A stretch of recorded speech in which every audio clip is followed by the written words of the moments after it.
В последнее время обострилась ситуация вокруг так называемого вопроса административного размежевания в Чечне и Ингушетии. И сегодня, в том числе в средствах массовой информации, в частности в интернете, появилось очередное выступление главы Чеченской Республики.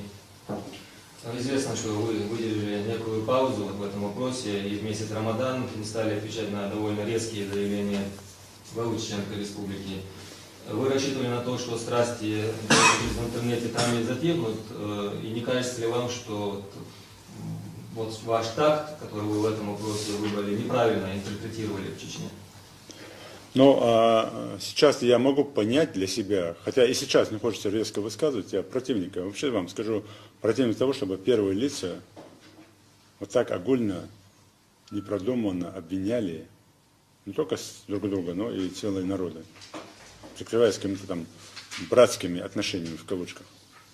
Это неправильно. Я понимаю прекрасно, что то, что мы проявили сдержанность,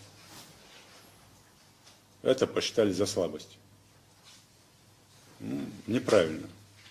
Неправильно. Мы слабыми не были никогда и, наверное, уже не будем никогда слабыми. Я бы, прежде чем комментировать вот эти наши взаимоотношения, хотел бы сказать так, что, конечно, нам, политикам, надо делать все, чтобы эти вопросы не выносились наверх, в прессу. Мы можем спорить, мы можем ругаться вот здесь, внутри, в помещении, где-то на встречах, где-то доказывать. Опять же, по уровню своей воспитанности. Кто на вы, кто на ты. Да. Но люди не должны об этом слышать категорически. Люди не должны об этом слышать. Почему? Потому что тут же элементарно на остановке, элементарно в кафе, элементарно на общих мероприятиях, на свадьбе, на похороне, обязательно между людьми, если возникают конфликты. Почему? Потому что каждый неправильно это.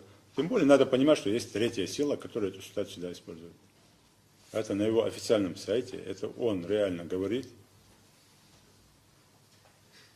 Ну, опять же, заявляю, никаких ссылок на вашего Дудаева мы не делаем. Оставьте своего Дудаева при себе. Это не наш продукт, это ваш продукт. И не надо на нас Дудаева вешать теперь. И никто ссылки на Дудаева, на Яндарбиева, на Масхадова никто не делает и не собирается делать. Есть наша территория. И даже в ущерб тем амбициям, которые есть у наших деятелей, которые говорят там, до какой границы мы доходим, мы даже в ущерб этого говорим, есть сегодня сложившаяся граница. Если я считаю дружбу между народами не в кавычках, а реально, я никогда не буду претендовать на сантиметр земли сегодняшней Чеченской Республики. Если вы так считаете, будьте добры также относиться к Ингушетии.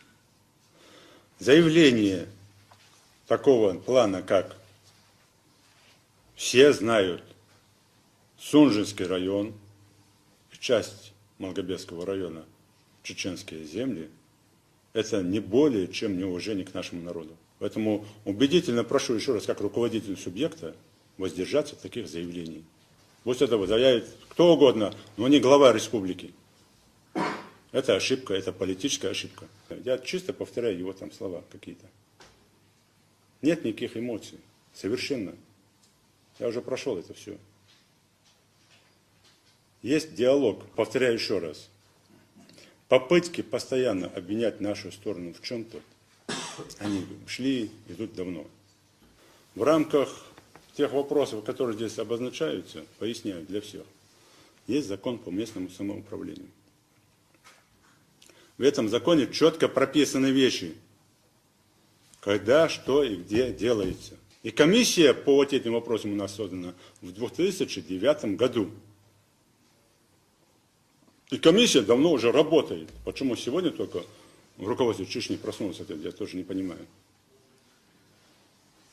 И мы проводим в рамках вот этих вещей свою работу. Мы предлагали хорошие, довольно серьезные предложения у нас были, чтобы не конфликтовать.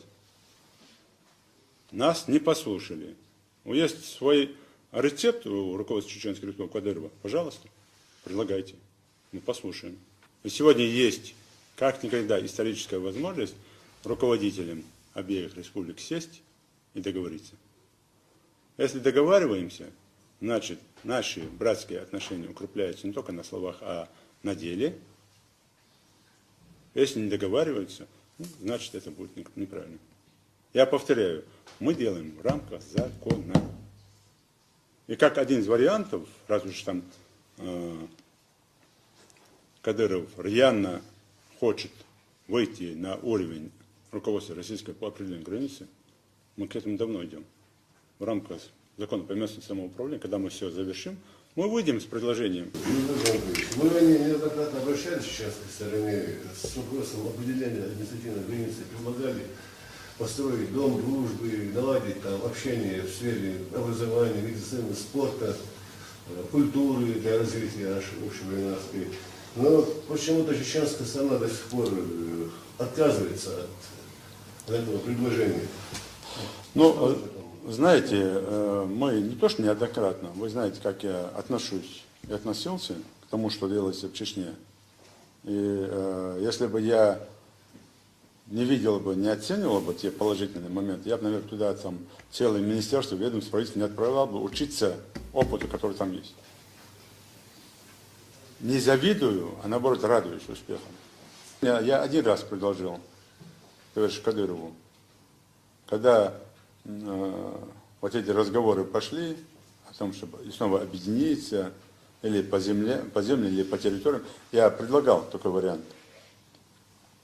Давайте сядем, не подставляя руководство России, просто сядем вдвоем, обсудим. Сегодня пойдут народы, наоборот, это будет в пользу для наших народов. Мы-то уйдем, народы остаются. Сядем просто, определимся, как сегодня есть. Никто никуда не лезет. Построим дом дружбы или гостевой дом на границе. И покажем всем пример, как братья могут с собой. Как мы можем, если мы не договариваемся, как мы можем с другими народами договориться? На что ухмылка, на что ответ. Это же наши земли. Хорошо, ваши земли, тогда давайте по другому пути пойдем. Любое предложение воспринимается как слабость. Так не должно быть.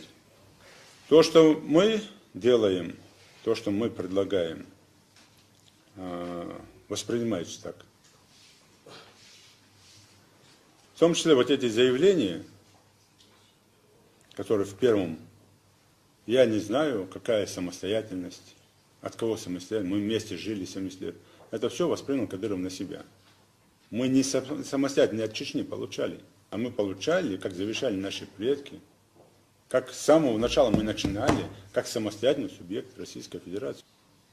Мы что, где-то упрекнули чеченскую сторону, что они получили самостоятельность? Мы что, им сказали, что вы неправильно, правильно? Нет, наоборот, мы радовались, хорошо, живите. Есть отношения между двумя народами, чеченцами и ингушами. Сложились они давно, исторически, да, это никого не нужно ввозить в экскурс истории.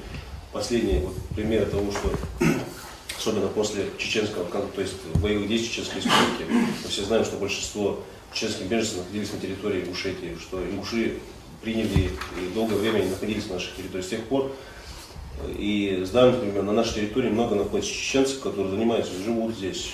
У нас есть совместные браки, родственники и так далее. То есть многие ведут активный бизнес в Ингушетии, ингуши многие ведут бизнес в Чеченской Республике.